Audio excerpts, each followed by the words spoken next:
the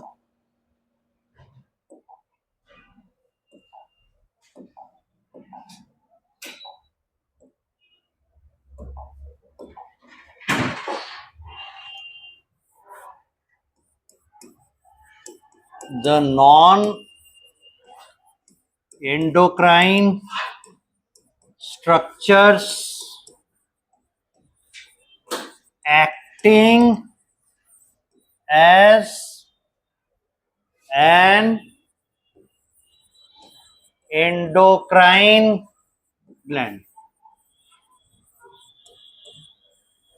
हम लोग देख रहे थे हार्मोन्स के सिस्टम, है ना, और इस हार्मोन के सिस्टम में ऐसे ग्लैंड जो हार्मोन सिक्रीट करते हैं उन्हें एंडोक्राइन ग्लैंड कह रहे थे। अब हम लोग उस स्टेज पर आ गए हैं जितने भी एंडोक्राइन ग्लैंड ह्यूमन बॉडी में थे उनका ओवरऑल हम ओवरव्यू ले चुके। अब जो बच रहे हैं वो ऐसे स्ट्रक्चर्स हैं जो एंडोक्राइन ग्लैंड तो नहीं है, है ना, दूसरे किसी फंक्शन के लिए बने हैं, लेकिन उनके पास कैपेसिटी है, उनके पास कुछ ऐसे स्पेशल सेल्स हैं जो कि हार्मोन लाइक मटेरियल्स यानी हार्मोन्स रिलीज कर सकते हैं। ठीक है, और हार्मोन की कैटेगरी में कैसे मटेरियल्स आएंगे? वो मटेरियल आएंगे जो एक मैसेंजर होगा, एक इंफॉर्मेशन पंप करने वाला, एक इंफॉर्मेशन देने वाला कि ये काम करो। ठीक है, तो इस तरह का आदेश देने वाला जो केमिकल मॉलिक्यूल रिलीज करेगा वो एंडोक्राइन ग्लैंड की तरह काम करेगा, और ऐसा इंफॉर्मेटिव मॉलिक्यूल क्या कहलाएगा? केमिकल मैसेंजर यानी हार्मोन। राइट, तो इनकी कैटेगरी में दो तीन है, एक है हार्ट, एक है किडनी, और एक है इंटेस्टाइन, या एलिमेंट्री कैनाल ज्यादा अच्छा है। हाँ, एलिमेंट्री कैनाल।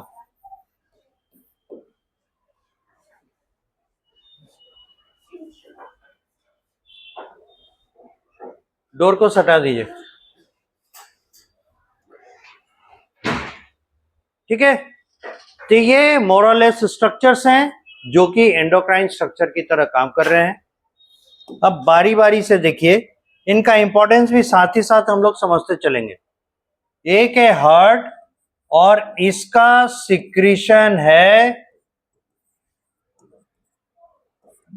ANF, बहुत बार डिस्कस हो चुका है। एंटी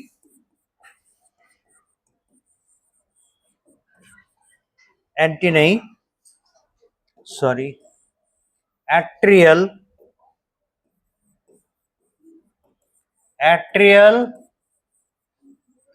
नाट्रियूरेटिक फैक्टर, इसका नाम है, बात नहीं कीजिए, ANF, एट्रियल नाट्रियूरेटिक फैक्टर। दूसरा है किडनी,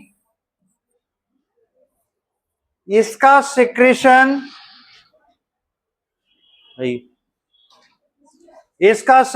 है एरिथ्रोपोइटीन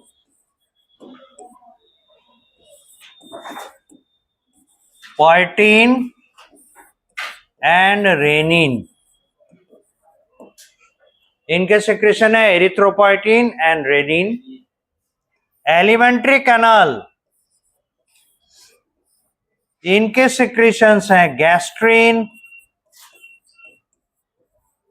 सारे नाम कुछ ना कुछ इंडिकेट करते हैं, देखिएगा, gastrin, secretin, cholecystokinin and gastric inhibitory peptide, in short GIP।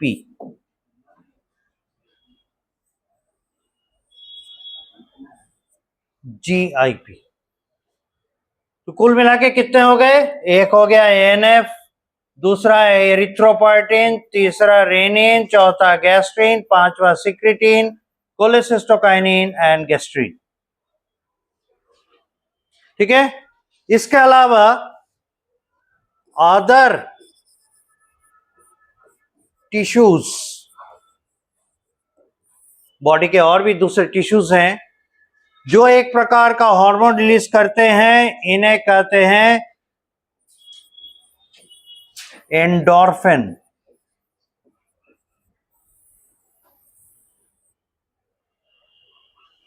Body के अदर पार्ट्स। ठीक है, ये लिस्ट पहले नोट कीजिए, उसके बाद आगे बढ़ते हैं।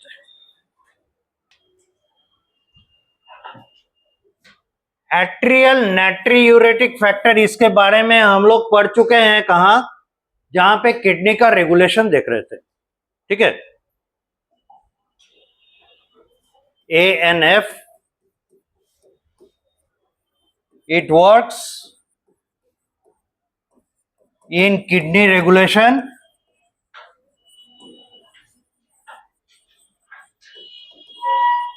और कौन से इवेंट में? When water retention was necessary, जब वाटर रिटेंशन जरूरी था उस समय लास्ट, है ना, मेथड की तरह JG cells, juxtaglomerular cells में से एक हार्मोन रिलीज होता था, एक प्रोटीन रिलीज होता था, रेनिन, और ये एंजियोटेंसिन को फाइनली कन्वर्ट करके देता था एंजियोटेंसिन 2 में। और इस एंजियोटेंसिन 2 का एक फंक्शन था कि वो डायरेक्टली ब्लड वेसल्स को कंस्ट्रिक्शन करता था, ब्लड प्रेशर बढ़ाता था। दूसरा, वो एड्रिनल कॉर्टेक्स को स्टिमुलेट करता है ताकि मिनरलोकॉर्टिकॉइड यानी एल्डोस्टेरोन रिलीज हो। एल्डोस्टेरोन जब रिलीज होता है तो सोडियम और वाटर का reabsorption later on tubular level पे, यानी जहां पे डीसीटी है, डिस्टल कन्वोल्यूटेड ट्यूब्यूल, और उसके बाद कलेक्टिंग डक्ट है, उन एरिया से वाटर का विगरस रीअब्जॉर्प्शन कराता है। और इस तरीके से वाटर का वॉल्यूम बढ़ रहा है, ब्लड वेसल्स की जो बोर एरिया है वो छोटी हो रही है, जिस वजह से ब्लड प्रेशर बढ़ता है। ये ब्लड प्रेशर बढ़ा हुआ हिस्सा जब ऐसे बढ़े हुए प्रेशर के साथ ब्लड ड्रेन होता है एट्रिया में, तो एट्रियल वॉल पे प्रेशर बढ़ता है, ये डैमेजेस हो सकता है। इसलिए एट्रिया इस प्रेशर को घटाने के लिए रिलीज करता है एएनएफ, जो कि रेनिन के अगेंस्ट में काम करता है।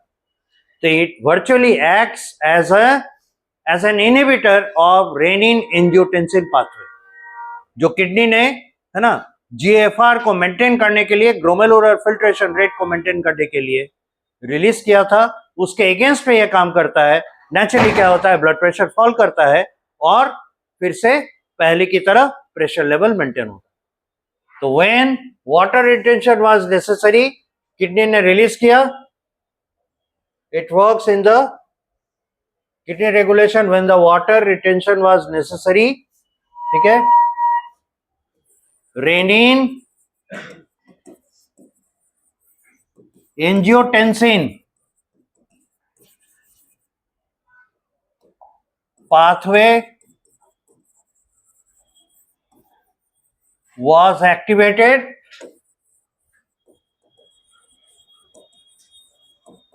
to eventually raise the blood pressure,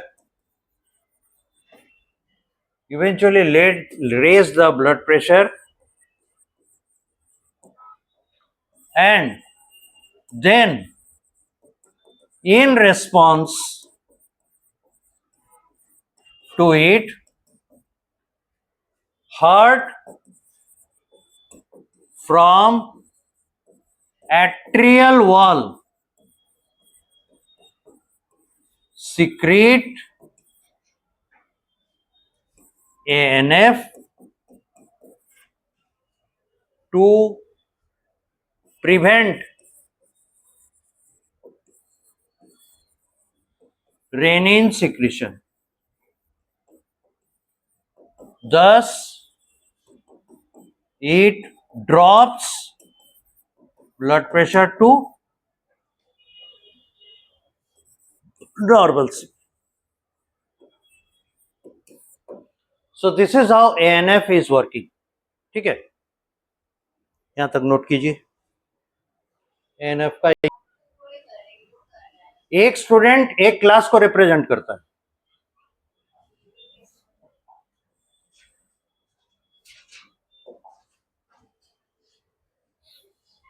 heart के बाद नेक्स्ट है किडनी.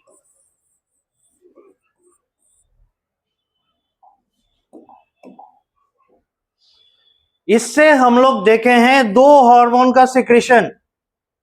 हालांकि रेनिन को हार्मोन की श्रेणी में डायरेक्टली नहीं लाते, लेकिन ये ऐसा प्रोटीन है जो हार्मोन की तरह बिहेव कर रहा है. ये एक मैसेंजर की तरह काम कर रहा है ना. ये एंजियोटेंसिन इनएक्टिव फॉर्म रहता है, उसको कन्वर्ट करता है फाइनली एक्टिव फॉर्म एंजियोटेंसिन 2 में. तो इसलिए एक इंफॉर्मेशन ये दे रहा है कि अब ब्लड प्रेशर को बढ़ाने की जरूरत है, अब वाटर रिटेंशन करने की जरूरत है. So it is a kind of information, and this information is sent in the form of a chemical messenger, and hormones are chemical messenger. From that category, renin is also a kind of hormone. ठीक है. एक है हमारे पास erythropoietin और दूसरा है rennin. तो जिनको जानते हैं पहले वहां से डील करें. रेनिन के बारे में अभी चर्चा हुई है. किडनी रेगुलेशन में ये पार्टिसिपेट करता है. Secreted from the JG sales. याद है, जक्स्टा ग्लोमेरुलर सेल्स. और जक्स्टा ग्लोमेरुलर सेल्स वैसे सेल्स हैं, यही आपको बता दें ताकि याद भी रहे, ऐसे तो पहले हम लोग देख ही चुके हैं. कॉर्टेक्स रीजन में, कॉर्टेक्स रीजन ऑफ किडनी, यहां जब DCT and efferent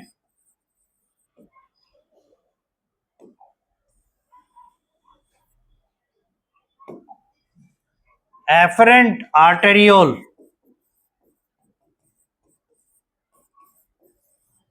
come close,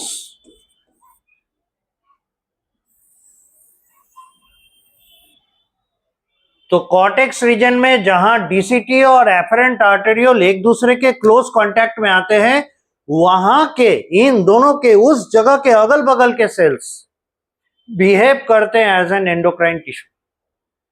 ठीक है. Cells of that area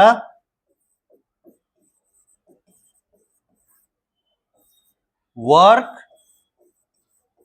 as an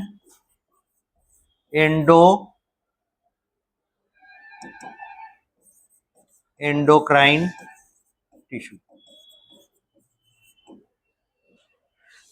तो वो एरिया है जेजी सेल्स का, और ये सीक्रेट करते हैं रेनिन. फंक्शन पता ही है, makes angiotensinogen into active angiotensin second. ये इसका फंक्शन. ठीक है. और इसके साथ ही किडनी का दूसरा वाला एरिथ्रोपोइटिन, इवेंचुअली इसका भी सिक्रेशन जेजी सेल से करते हैं. Secreted by the JG sales, secreted by the JG cells. अब इस एरिथ्रोपोइटिन का काम, देखिए इसके नाम में कुछ है जो हम लोग को हिंट कर सकता है कि इसका पॉसिबल एक्शन क्या हो सकता है। एरिथ्रो बायोलॉजी में या मेडिकल साइंस में रेड कलर के लिए यूज होता है, बायोलॉजी में ही कहीं देखते हैं एरिथ्रोसाइट, रेड ब्लड सेल्स उन्हें कहते हैं। तो एरिथ्रो स्टैंड्स फॉर रेड, और यहां पे बॉडी में जो रेड सेल्स है वो एरिथ्रोसाइट्स हैं, आरबीसी। पोइटिन, पोइसिस मतलब उसको पोजेस करना, उसका बढ़ाना, उसको बढ़ाना। तो रेड सेल नंबर इंक्रीमेंट, ये काम है एरिथ्रोपोइटिन का। तो this is a hormone secreted by the kidney and is responsible for increase in RBC number। ठीक है, इसीलिए देखिएगा बहुत सारे लोग जिनको किसी कारण से किडनी डैमेज हुआ, किडनी डिजीजेस हैं, उनको हीमोग्लोबिन की डेफिशिएंसी हो जाती है, जिस क्लिनिकल कंडीशन को हम लोग कहते हैं anaemia. Anaemia is marked by weakness, है ना, paleness in body, yellowish body लगेगा, नेल बेसेस, आईज ये आपको व्हाइटिश लगेंगे, और इनमें सबसे बड़ी चीज होगी इनको हमेशा वीकनेस लगेगा, और ज्यादा स्ट्रेसफुल काम करने में ये गिर सकते हैं, बेहोश हो सकते हैं। उसके पीछे एक ही मेन रीजन है, इनमें हीमोग्लोबिन की डिफिशियंसी है। Haemoglobin is responsible for oxygen and carbon dioxide transport. तो अगर हीमोग्लोबिन ही कम होगा, ब्लड वॉल्यूम भले बराबर रहे, लेकिन अगर हीमोग्लोबिन की कमी हो गई, oxygen transport to the every cell, ये तो डेफिसिट होगा। और सबसे इंपॉर्टेंट ब्रेन को भी ऑक्सीजन सप्लाई कम होगी। नतीजा क्या होगा, जिस समय हाई कोऑर्डिनेशन का जरूरत है, ऑक्सीजन डेफिशिएंसी के कारण ब्रेन शट डाउन करने लगे। That is why they may fail, they may faint and so on. और दूसरे ऑर्गन्स के भी परफॉर्मेंस में, फंक्शन में, जैसे मसल्स हैं, है ना, बोलने में है, सोचने में है, इन सारी चीजों में भी वीकनेस दिखाई देगा। So these are the science. तो रीजन क्या है ये, आई मीन कि आरबीसी से हीमोग्लोबिन का क्या लेना देना, because haemoglobin is housed in the RBC, वो इसका घर है। तो अगर आरबीसी कम हो जाएगा, ऑटोमेटिकली हीमोग्लोबिन डाउन। इसलिए कई बार ऐसा होता है, जैसे हम पहाड़ों पर जाते हैं या पहाड़ी एरिया में जो लोग रहते हैं, हाई ऑल्टीट्यूड, तो जैसे जैसे हाई ऑल्टीट्यूड होता है, यानी जमीन से, जमीन क्या कहें, समुद्र तल से, सी लेवल से जैसे जैसे ऊपर की ओर जाते हैं, क्या होता है, एयर का डेंसिटी कम होता जाता है। तो अगर एयर डेंसिटी कम होगा, ऑक्सीजन डेंसिटी भी तो कम होगा, ऑक्सीजन सैचुरेशन एयर में कम होगा। इस सिचुएशन में हम लोग को जितना ऑक्सीजन चाहिए रेस्पिरेशन के लिए, ब्रीदिंग के लिए, that sufficient oxygen is not there. RBC तो हमारा लिमिटेड है, जितना बॉडी में हम रखते हैं उतना ही है। वैसे कंडीशन में it takes 6 to 7 days nearly to adjust with that condition. और बॉडी कैसे एडजस्ट करता है, आरबीसी का नंबर बढ़ा देता है। कहता है एक आरबीसी में जितना क्या कहते हैं, जितना ऑक्सीजन कैरी करने की क्षमता थी, अब उससे रिड्यूस्ड हीमोग्लोबिन, ये क्या कहते हैं, ऑक्सीजन कैरी कर रहा है। ठीक है, तो हम अगर कैरियर बढ़ा दें तो थोड़ा थोड़ा करते करते करते करते ऑक्सीजन तो फिर जितना चाहिए उतना सप्लाई हो जाएगा। इसलिए कैरियर को बढ़ा देता है। अगर प्रोडक्ट नहीं बढ़ा सकते तो प्रोडक्ट को कैरी करने वाले को बढ़ा दे। इस तरीके से हम लोग क्या करते हैं, हमारा बॉडी क्या करता है, उस लो ऑक्सीजन कॉन्सेंट्रेशन को, लो ऑक्सीजन सैचुरेशन को बॉडी सस्टेन कर लेता है। तो वहां पे किडनी का इंपॉर्टेंट रोल एरिथ्रोपोइसिस नजर आता है। अदरवाइज ऐसे भी नॉर्मल कंडीशन में भी आरबीसी के प्रोडक्शन को एनहांस करने, मेंटेन रखने के लिए एरिथ्रोपोइटिन का जरूरत पड़ता है। ठीक है, so secreted by the JG cells, its work is to stimulate synthesis,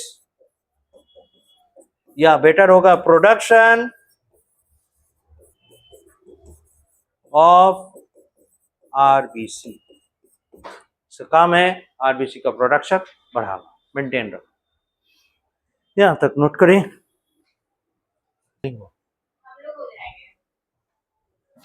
अच्छा, इतिहास होता है टूटने के लिए। हो चुका। अब यहां देखिए, इंटेस्टाइन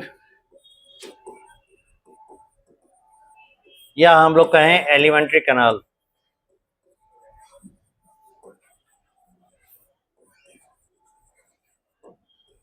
इनसे कई हार्मोन्स है। पहले नंबर पे हम लोग रखें, कलर चेंज कर लें,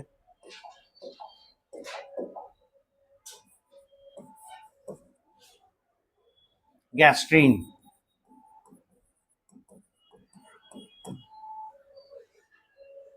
ये क्या करता है? स्टिमुलेट करता है, स्टिमुलेट्स गैस्ट्रिक ग्लैंड्स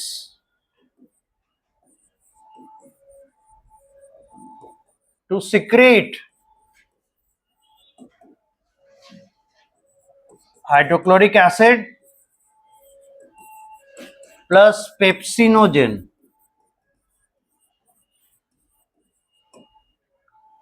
पेप्सिनोजेन को इनएक्टिव पेप्सिन कहते हैं, और ये काम क्या करता है? It digest protein into small proteins. ये इनएक्टिव पेप्सिन है, पेप्सिनोजेन जो है वो इनएक्टिव पेप्सिन प्रोटीन है, जिसका काम है बड़े प्रोटीन, कॉम्प्लेक्स प्रोटीन मॉलिक्यूल्स को सिंपल और कंपैरेटिवली छोटे प्रोटीन मॉलिक्यूल्स में ब्रेक कर देना, ताकि फर्दर इसका डाइजेशन हो सके। क्योंकि डाइजेस्टिव सिस्टम हटा दिया इसलिए हम लोग डेप्थ में नहीं जा रहे, पर इतना तो पता होना ही चाहिए पेप्सिनोजेन करता क्या है। और एक बात जान के रखिए, ये जो हाइड्रोक्लोरिक एसिड और पेप्सिनोजेन का कॉम्बिनेशन है, ये primary part of gastric juice है। तो तब से गैस्ट्रो गैस्ट्रो किए जा रहे हैं। ये है क्या? Gastric, gastro, these are related to stomach, जिसे हम लोग गैस्ट्रो भी कहते हैं।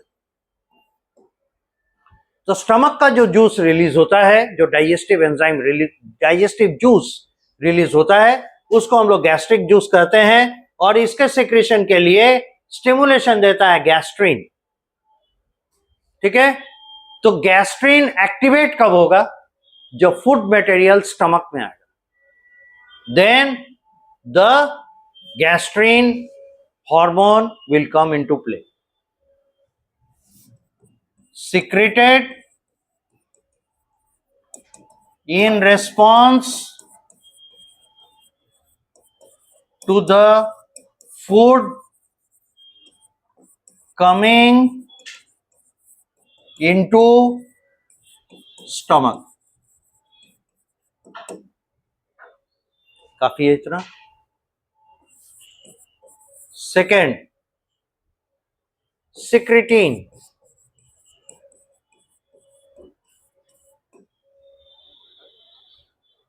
ये सिक्रेटिन एक्ट करता है, acts on pancreas and liver for secreting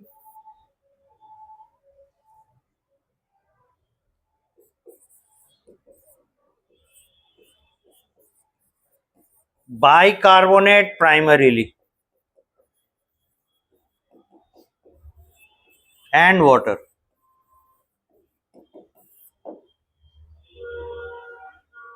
अब ये बाइकार्बोनेट और वाटर करने के वाले हैं, ये सोचिए। जब एसिडिक मीडियम में फूड स्टमक में डाइजेस्ट होता है और ये डाइजेस्टेड प्रोडक्ट स्मॉल इंटेस्टाइन में आएगा, क्योंकि स्टमक के बाद अगला हिस्सा कौन है? Small intestine. स्मॉल इंटेस्टाइन का पहला पार्ट है ड्यूडेनम। तो ये एसिडिक फूड जब ड्यूडेनम में पहुंचेंगे, तब इनके एसिड स्ट्रेंथ को न्यूट्रलाइज करने के लिए इनका सिक्रेशन जरूरी है। वाटर क्या करेगा? डाइल्यूट करेगा, और बाइकार्बोनेट आयन एसिड से रिएक्शन करके उसको न्यूट्रलाइज करेगा। तो दो तरफा अटैक करता है, जिससे क्या होता है, हाइड्रोक्लोरिक एसिड का स्ट्रेंथ ग्रेजुअली डिक्रीज करता है, ताकि इंटेस्टाइन का पीएच एसिड से अल्कलाइन की तरफ जाए, और इसी अल्कलाइन पीएच पे बाकी का डाइजेशन स्मॉल इंटेस्टाइन में कंप्लाई करता है। एसिडिक पीएच पे डाइजेशन होता है स्टमक में, अल्कलाइन पीएच पे डाइजेशन होता है वहां स्मॉल इंटेस्टाइन। तो पीएच को चेंज करना सबसे ज्यादा जरूरी है। और दूसरी चीज है, अगर हाईली एसिडिक कंटेंट वहां पे रहेगा, इट कैन इरोड, ये छिल देगा, जला देगा वॉल ऑफ द ड्यूडेनम। तो एसिड को भी कम करना इसलिए भी जरूरी है क्योंकि ड्यूडेनम का वॉल उस तरीके से नहीं बने हैं जिस तरह से स्टमक का वॉल बना हुआ है। It can sustain that much high quantity of acid, but the duodenum can not. इसलिए इसको सपोर्ट देना है, इससे पहले कि ड्यूडेनम के वॉल पे किसी तरह का डैमेज हो, ये सिक्रेट होकर एसिड के स्ट्रेंथ को घटाता है। सो यहां तक पहले लिखिए, इसके लिए थोड़ा और हम लोग जगह छोड़ेंगे।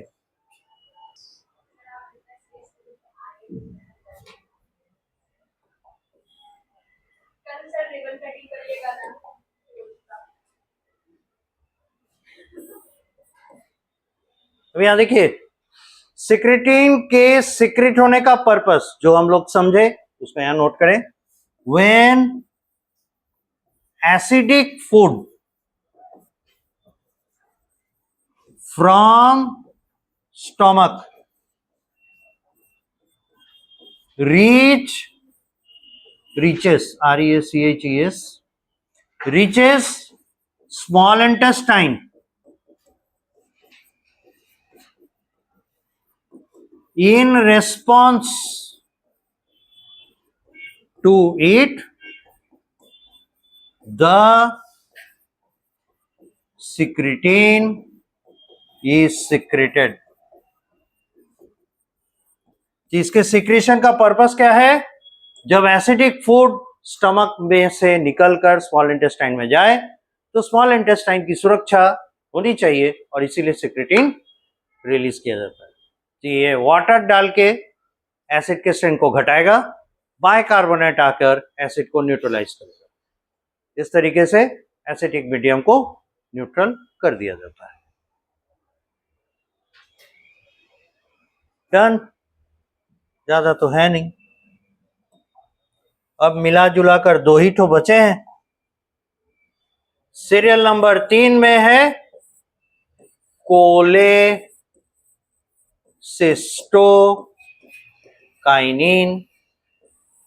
इसी को शॉर्ट में CCK भी लिखता है, कोलेसिस्टोकाइनिन CCK।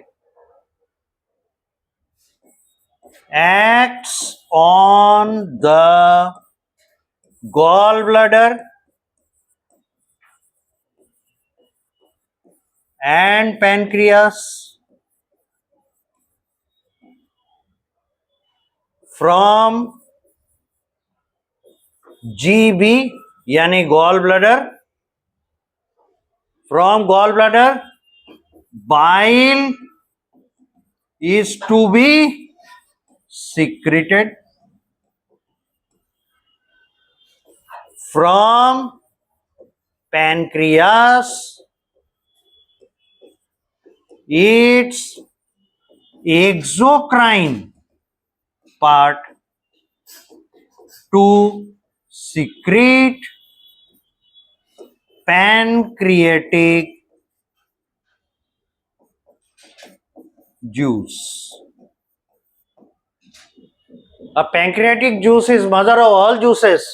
ये कार्बोहाइड्रेट, प्रोटीन, फैट्स तीनों के डाइजेशन के लिए है, इवन न्यूक्लिक एसिड्स इसका भी डाइजेशन ये करता है। पर फाइनल डाइजेशन तो इंटेस्टाइन के वॉल द्वारा निकाला गया एक एंजाइम का कॉम्बिनेशन है, उसे हम लोग कहते हैं ये क्या कहते हैं, इंटेस्टिनल जूस, है ना, या सकस एंटेरिकस। सकस एंटेरिकस या इंटेस्टिनल जूस फाइनल डाइजेशन करता है। लेकिन मेजॉरिटी में जितने भी अनडाइजेस्टेड प्रोडक्ट स्टमक से होते हुए आए हैं इंटेस्टाइन में, स्मॉल इंटेस्टाइन में, उनका डाइजेशन तो पैंक्रियाटिक जूस कर देता है। अब साथ ही साथ ये देखने वाली बात है, ये बाइल यहां क्या कर रहा है। तो देखिए, बचा खुचा जो एसिडिटी है उसको एल्कलाइन कंडीशन में बदल देता है, बाइल के साथ आया हुआ बाइकार्बोनेट वो भी रहता है। और बाइल जूस क्या करता है, भले ही इसमें कोई एंजाइम नहीं हो, लेकिन ये लिपिड या फैट्स को स्मॉलर फैट मॉलिक्यूल में तोड़ देता है। इसको एमल्सिफिकेशन करते हैं, 10th पे पढ़े ही होंगे। एमल्सिफिकेशन के बाद जो लिपिड डाइजेस्टिंग या फैट डाइजेस्टिंग एंजाइम है वो उसको बढ़िया से एक्सेस करता है और फैटी एसिड्स एंड ग्लिसरॉल में ब्रेक कर देता है, then they are absorb.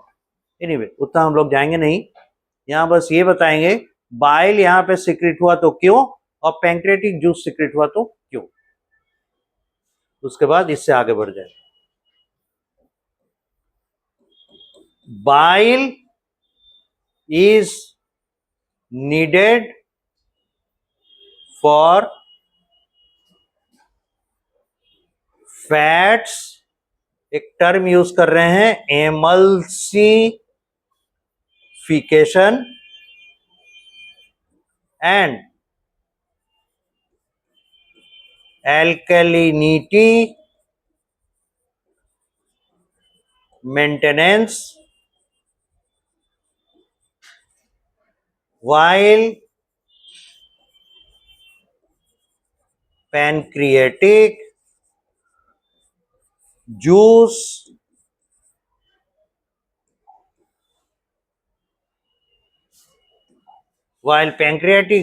will digest the food in small intestine। इन कारणों से बाइल और पैंक्रियाटिक जूस का आना जरूरी है, जिसका कि सिक्रेशन कोलेसिस्टोकाइनिन के वजह से होता है, और ये एक्ट करेगा gall bladder, GB and pancreas इन पे। यहां एक छोटा सा क्वेश्चन पूछ लें, बाइल का सिंथेसिस गॉल ब्लैडर में होता है कि लिवर में?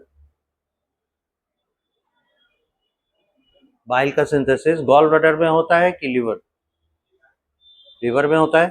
तो फिर बाइल सिक्रेशन के लिए गॉल ब्लैडर के पीछे क्यों पड़ जाता है cholecystokinin, why not the liver? ये ऐसा बात करते हैं, दोनों सेपरेट स्ट्रक्चर है बुआ, दोनों सेपरेट है। तो यही सवाल है, तो जब बन रहा है लिवर में, why not push the liver, why the gallbladder? ये कॉन्सेप्ट जरूरी है इसलिए। हाँ, 1 2, अच्छा 2 सेकंड हुआ, 2 मिनट चाहिए। लिखते भी रहिए, सोचते भी रहिए, ताकि खाली दिमाग शैतान का घर ना बने, से पहले कोई और आ जाए, क्वेश्चन घुस जाए। किसी को पता चला?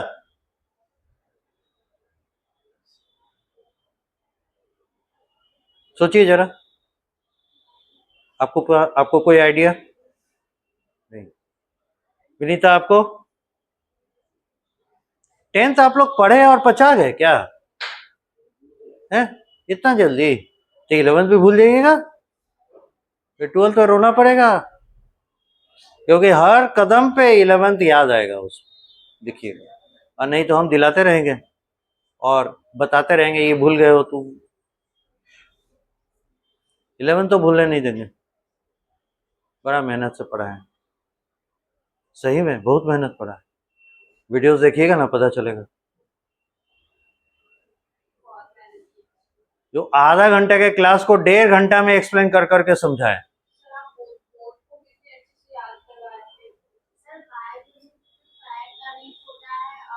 फिर से बोलिए बाय बाय। फैट डाइजेशन के लिए चाहिए, ठीक। गॉल ब्लैडर में नहीं होता है फैट डाइजेशन, स्मॉल इंटेस्टाइन में होता है बुआ। नहीं, आप लोग छोटा सा चीज कैसे मिस कर जा रहे हैं, समझ में नहीं आता। Gallbladder is the storehouse of bile. liver is the production house and it continuously produces bile. अब देखिएगा, अगर आप 10th का डायग्राम याद कीजिएगा तो आपको पता चलेगा हेपेटिक डक्ट का 2 लाइन है, उससे निकलने के बाद एक जाता है गॉल ब्लैडर में, दूसरा डायरेक्टली बाईपास करके स्मॉल इंटेस्टाइन में उतरता है। ठीक है, और ये हमारे लिए एक बून है, एक एक समझ लीजिए कि आशीर्वाद है। क्यों? बहुत सारे लोगों को एक समय के बाद गॉल स्टोन हो जाता है, गॉल ब्लैडर में स्टोन हो जाता है।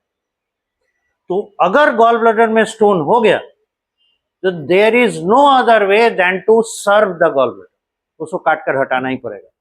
अदरवाइज अगर लंबे समय तक गॉल स्टोन के साथ गॉल ब्लैडर को छोड़ा गया, it will turn into cancerous tissue, इसलिए उसको हटाना जरूरी होता है। तो सोचिए, अगर गॉल ब्लैडर हटा दिया गया, लीवर बाइल बना रहा है, लेकिन उसका बाईपास अगर नहीं होता, गॉल ब्लैडर हट गया तो बाइल आता नहीं है कि नहीं? तो वो जो बाईपास है, जो हेपेटिक डक्ट है, जो डायरेक्टली स्मॉल इंटेस्टाइन में ड्रेन कर रहा है, वही फिर उस समय बाइल का मेजर सोर्स रह जाता है। तो आप सोचिएगा, फिर कोलेसिस्टोकाइनिन किस पर जाके हिट करेगा? नहीं करेगा। भाई गॉल ब्लैडर है या नहीं है, तो गॉल ब्लैडर को स्टिमुलेट कैसे करेगा? नहीं करेगा। तो फिर बाइल कैसे आएगा? बाइल रुकेगा कहां? वो तो लगातार आता रहेगा। और इसलिए जिनका गॉल ब्लैडर सर्जरी हो जाता है, उनको थोड़ी थोड़ी देर पे हमेशा खाते रहना है। एक बार में ज्यादा खाना खाएंगे, जैसे उनका जनरल डाइट हुआ करता है, हम लोग सुबह, दोपहर और शाम 3 ही टाइम खाते हैं ना, नाश्ता, खाना और रात का खाना। उस तरीके से अगर वो खाएंगे, उनका हमेशा डाइजेस्टिव सिस्टम गड़बड़ रहेगा। तो उसको मैनेज कैसे करना हो, क्योंकि जिस समय फूड आएगा उस मात्रा में बाइल वो लिवर नहीं प्रोड्यूस करता है, लिवर थोड़े थोड़े करके बाइल प्रोड्यूस करता है, उसी को यूटिलाइज करना है। इसलिए उसको अपना डाइट प्लान चेंज करना पड़ेगा। जो नहीं कर पाएगा उसको बहुत दिक्कत होती है। इसीलिए गॉल ब्लैडर सर्जरी तो बड़ा आसान है आज के डेट में, लेकिन सर्जरी के बाद पोस्ट ऑपरेटिव केयर और उसके साथ अपने आप को एडजस्ट करना वो डिफिकल्ट होता है। Anyway, so this was a part of information कि ये काम कैसे कर। अब देखिए,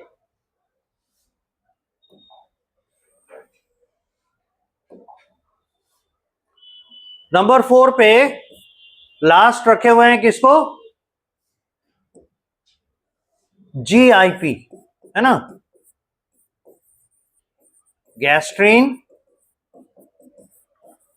इनहिबिटिंग पेप्टाइड।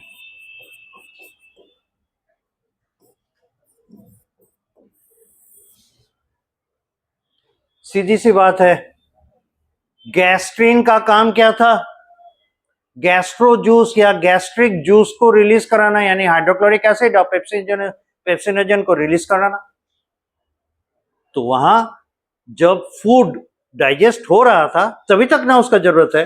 अगर वो फूड स्मॉल इंटेस्टाइन में आ गया, स्टमक खाली हो गया, then there is no need of further addition of acid and pepsinogen, it should be stop.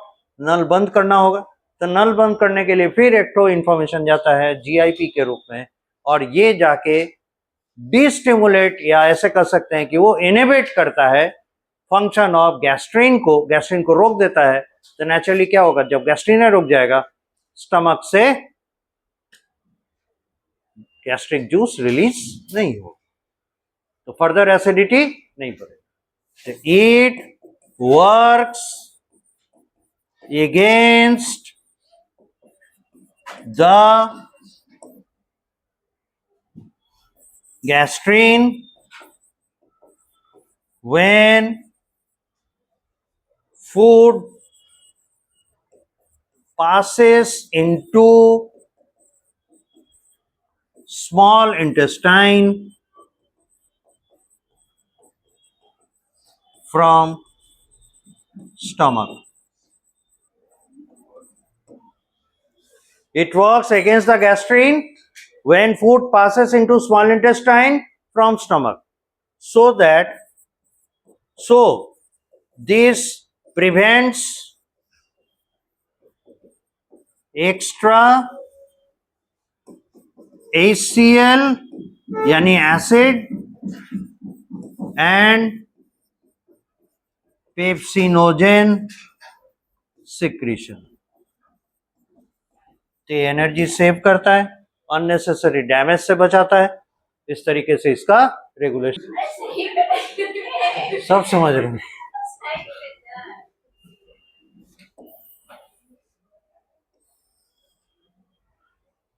आगे बढ़े, चलिए देखिए कितना आगे बढ़ गए अब।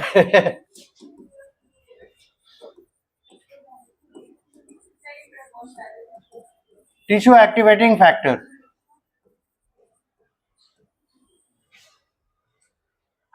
देखिए किसी भी टिश्यू में अगर इंजरी होता है तो उस टिश्यू को अपना लॉस्ट पार्ट रिकवर करने के लिए किसी स्टिमुलेशन का जरूरत पड़ता है।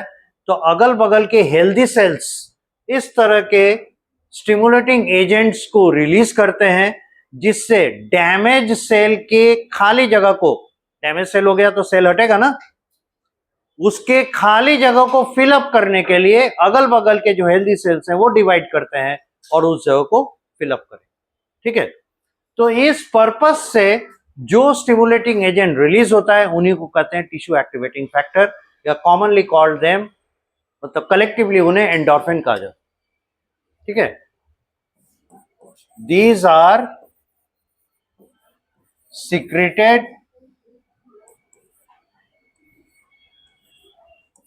secreted by the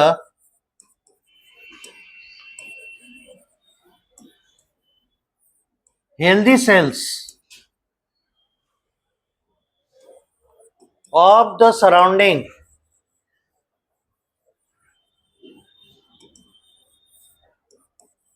to fill the gap created due to damage or destruction of cells. One of them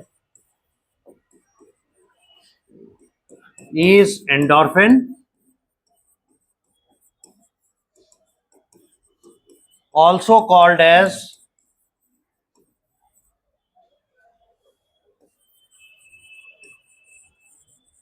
hormone of happiness.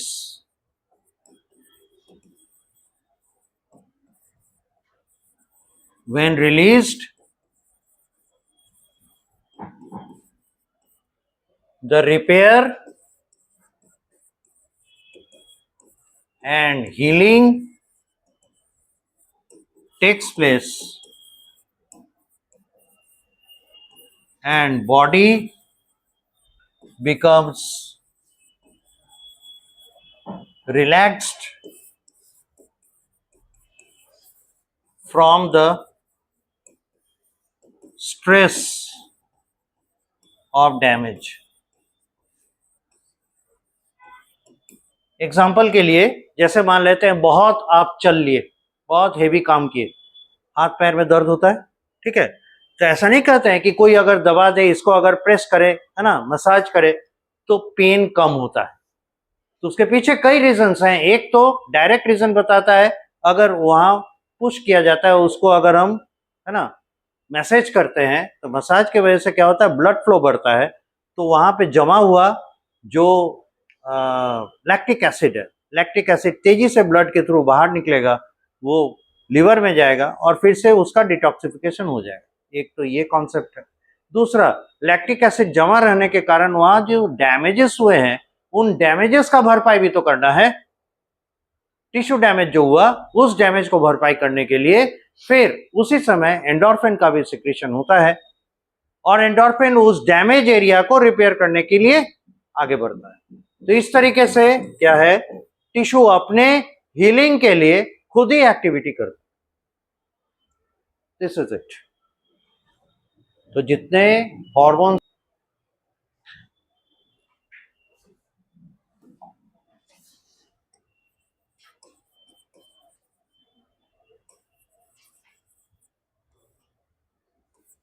Method या मेथड्स ऑफ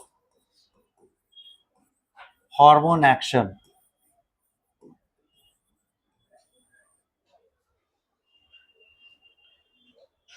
एक सिचुएशन देखिए, ये एक संदेशवाहक है, पोस्टमैन। ये आया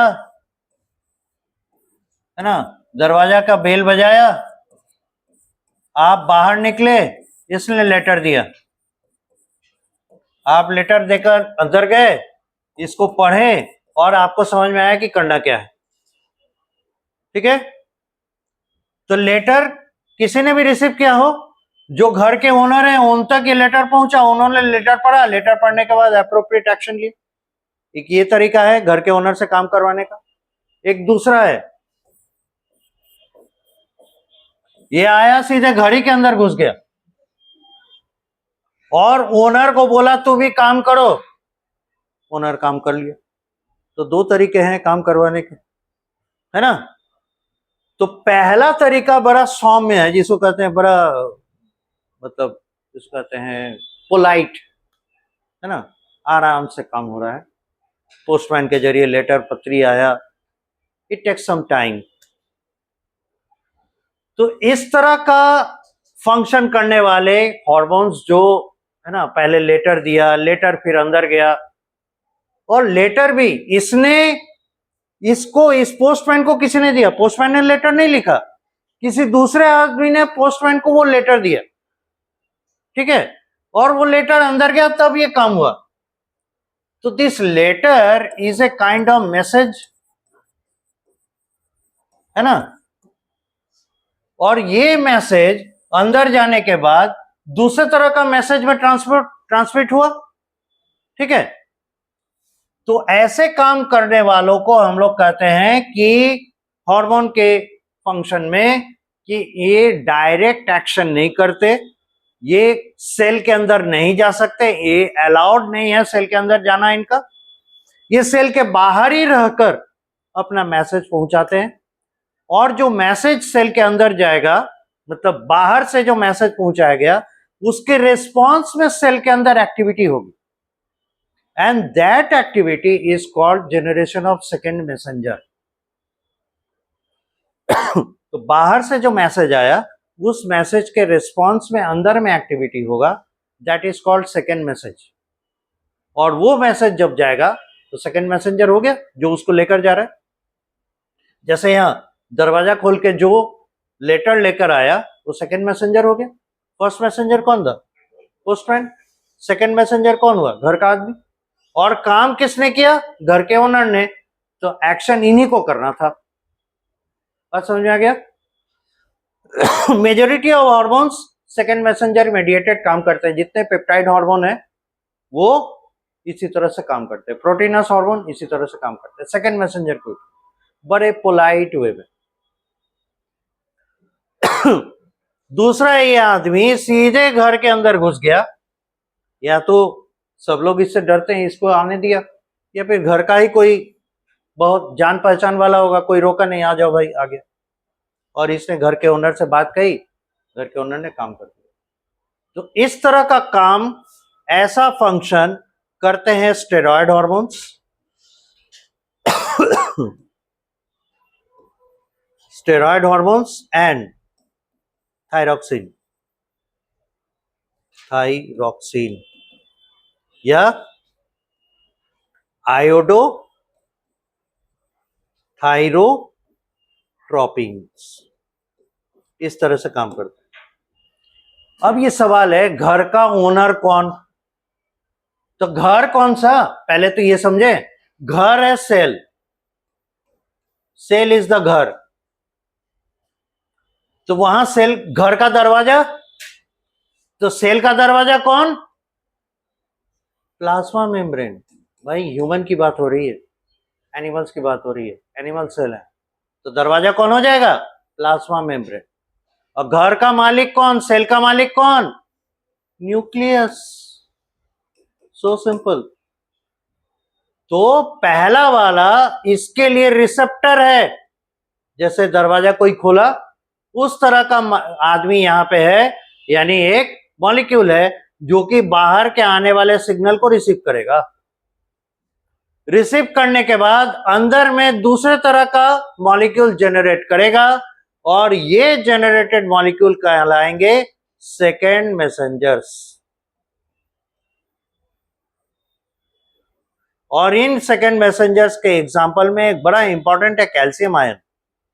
ये हाईलाइट इसलिए कर रहे हैं कि कैल्शियम आयन के हम लोग कितने फंक्शंस देखे हैं। देखिए, एक मसल ट्विच, अगर कैल्शियम की कमी हो जाती है तो टिटेनी होता है, पढ़ाए थे। दूसरा, कैल्शियम आयन क्यों जरूरी है मसल कॉन्ट्रैक्शन के लिए, ये भी देखें। अगर वो नहीं होगा तो ट्रोपोनिन से बाइंड कौन करेगा, नहीं बाइंडिंग होगा तो ट्रोपोमाइसिन हटेगा नहीं, तो मायोसिन बाइंडिंग साइट खुलेगा नहीं, तो मसल कॉन्ट्रैक्शन के लिए कैल्शियम जरूरी हो गया। और नर्वस कंडक्शन में कैल्शियम आयन का जरूरत है। याद कीजिए, जब एंड पॉइंट पे पहुंचता है डिपोलराइजेशन, तो उसके रेस्पॉन्स में कौन रिलीज होता है, कैल्शियम आयन बाहर जाता है। कैल्शियम आयन के बाहर जाने के कारण जो प्री साइनेप्टिक वेसिकल्स हैं वो आकर एक्सोनल नॉब के मेम्ब्रेन के साथ फ्यूज करते हैं और न्यूरोट्रांसमीटर्स को बाहर निकालते हैं। ये पढ़ा चुके हैं। तो 2-3 जगह पे हम लोग कैल्शियम का फंक्शन देखे। एक और जगह जो आप लोग भूल रहे हैं, पता नहीं याद है कि नहीं, वो है क्या, calcium acts as a factor for blood clotting. तो अगर कैल्शियम की डिफिशियंसी हो गई तो again clotting of blood mechanism गड़बड़ा जाएगा और ब्लीडिंग होने लगेगा अगर चोट लग गई तो मोर और लेस हम लोग 4 इंपॉर्टेंट फंक्शंस तो सामने देख रहे हैं कैल्शियम के, और ये 5वां एडेड है कि calcium acts as a second messenger. ये हार्मोन के रेस्पॉन्स में जितने भी पेप्टाइड हार्मोन्स है उनके रेस्पॉन्स में ये कैल्शियम जनरेट हो सकता है, या CAMP, ये एक मॉलिक्यूल है। C for cyclic, A for adenosine, M for mono, P for phosphate. तो ATP का सबसे छोटा वाला भाई, ATP सबसे बड़ा भाई 3 फॉस्फेट वाला, ADP छोटा भाई, मझला भाई 2 फॉस्फेट वाला, और AMP मोनोफॉस्फेट सबसे छोटा भाई। तो ये साइक्लिक फॉर्म है, मतलब इसका फर्स्ट कार्बन और लास्ट कार्बन आपस में जुड़ जाता होगा। तो एक्चुअली फॉस्फेट के साथ उसका पहला कार्बन आके जुड़ता है और इसलिए वो साइक्लाइज हो जाता है, इसीलिए नाम पड़ा cyclic AMP, right. Adenosine monophosphate, और यहां T रहता है तो एडिनोसिन ट्राइफॉस्फेट, D रहता है तो adenosine diphosphate, M for mono, याद रहेगा। एक और है DAG, इसे कहते हैं डाई एसाइल ग्लिसरॉल।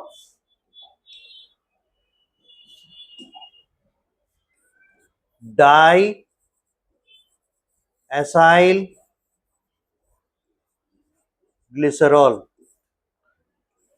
एक और है IP3,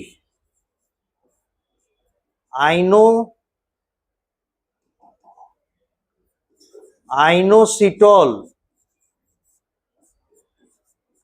ट्राई, P को घेर दिया, इसका मतलब है फॉस्फेट, आइनोसिटोल ट्राइफॉस्फेट एटसेट्रा। आप एक ही 2 याद रखिए ना, बहुत है, हम तो 1-2 एक्स्ट्रा बता देते ताकि कितना भी घटेगा तो 2 तो याद रहेगा कम से कम 4 में से, इस पॉइंट ऑफ व्यू से।